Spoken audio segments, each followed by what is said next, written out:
Hello everyone. Today we're going to talk about how to organize your Google Classroom.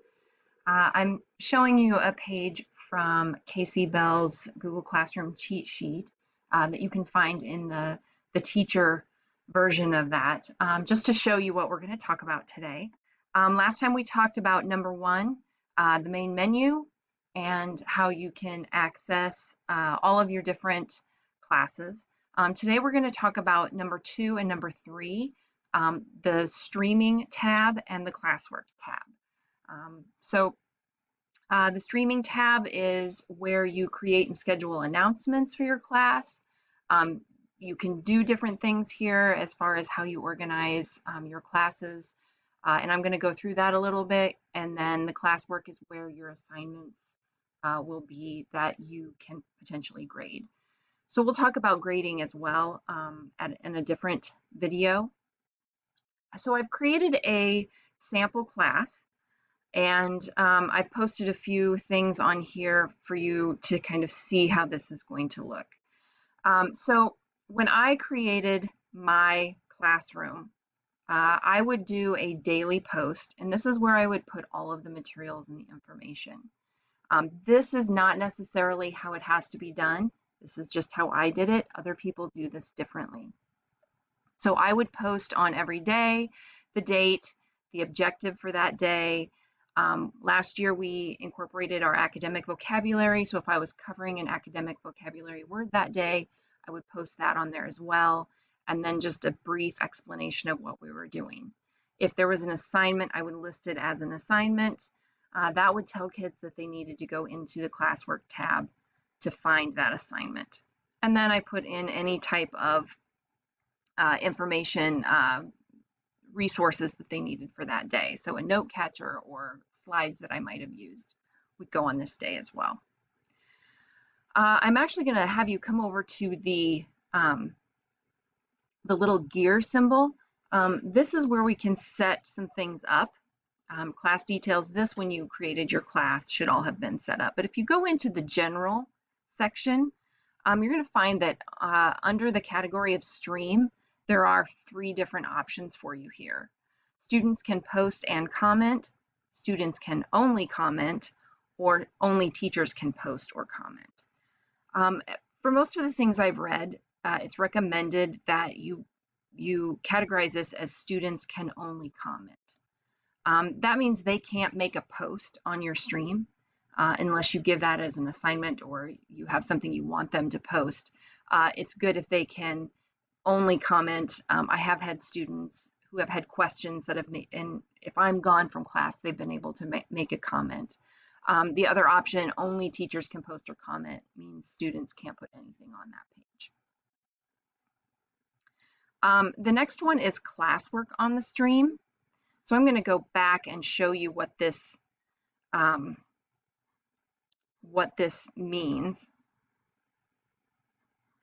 So I've posted an assignment, and you can see that on the stream page, it says I posted an assignment. For some people, this feels like a lot. And if you're not necessarily doing this on a day-to-day basis, you may not want those posted on there. So I may not have these all due the same day. I may have them at different times. And so I don't want them on there. In that case, you can go back into that gear, go down to the general settings, and where it says classwork on the stream, you can hide those notifications. Now when I go back onto my stream page, they're not there. So it just has the things I've posted. Some people may choose to just use this page for announcements. Don't necessarily have to organize your classwork on this page. I'm going to show you how to do that actually through the classwork tab. So this is a page you can use however you want. Again, I just use an example. I probably will be changing this next year to what I'm going to show you next. The other thing to really point out on this stream page is it does have an upcoming little box over here, and this will show you if you have work due soon. So kids might see that and that might remind them, oh, I've got this assignment that I've got to get in. It does not necessarily show them all assignments that you have posted. It will show them just basically the assignments you have that are coming up soon. They can click the View All button and it will give them a list of all assignments. And they can see whether they've submitted those or not. So the next place we're going to go is the Classwork tab. And you can see I've added some assignments on here just because I wanted to use some as an example. The easiest way I find to organize these is to create a topic. So first of all, when you go to create, you have some different options here. You can create an assignment, you can create a quiz assignment, a question, which is the place where you do kind of discussion posts, roundtables. You can post just material.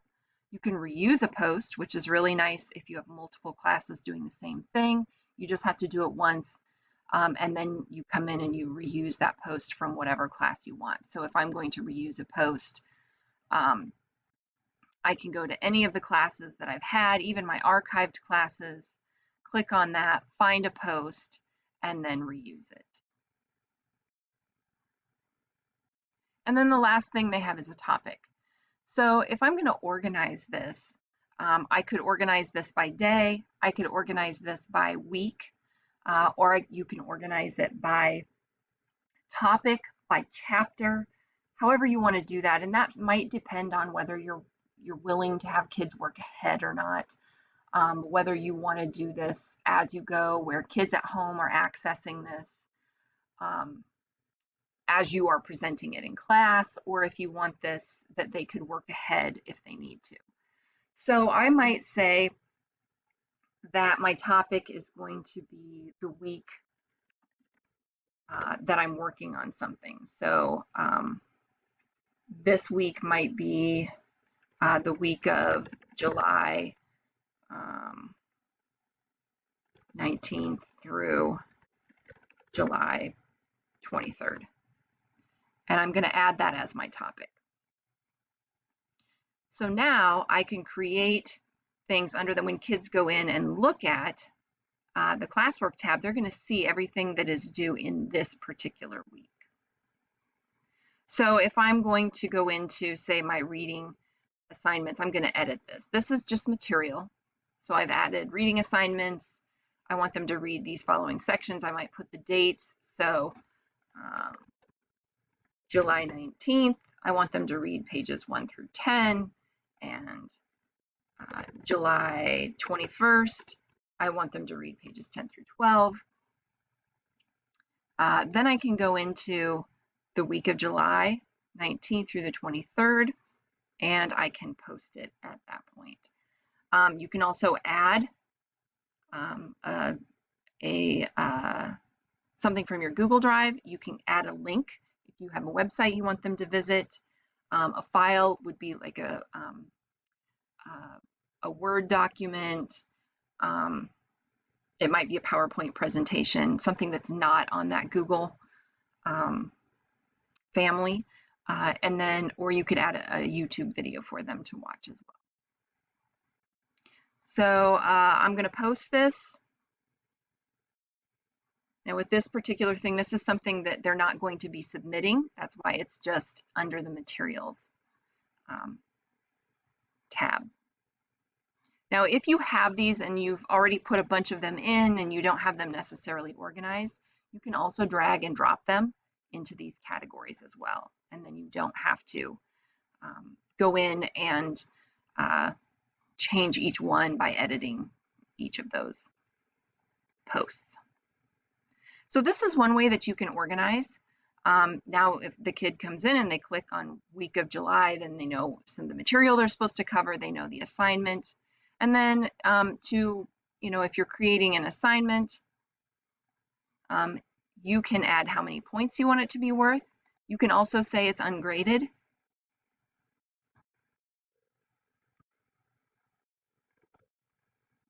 You could put the due date in, it just gives you a calendar.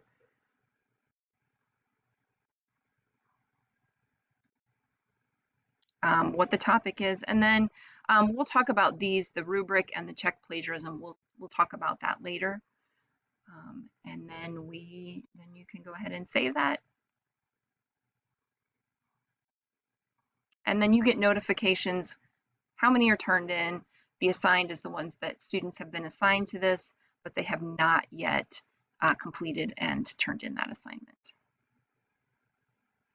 So that's all I'm going to cover for today. Next time we will get into some of the more minute details of the stream and classwork, and things that you can do within each of those.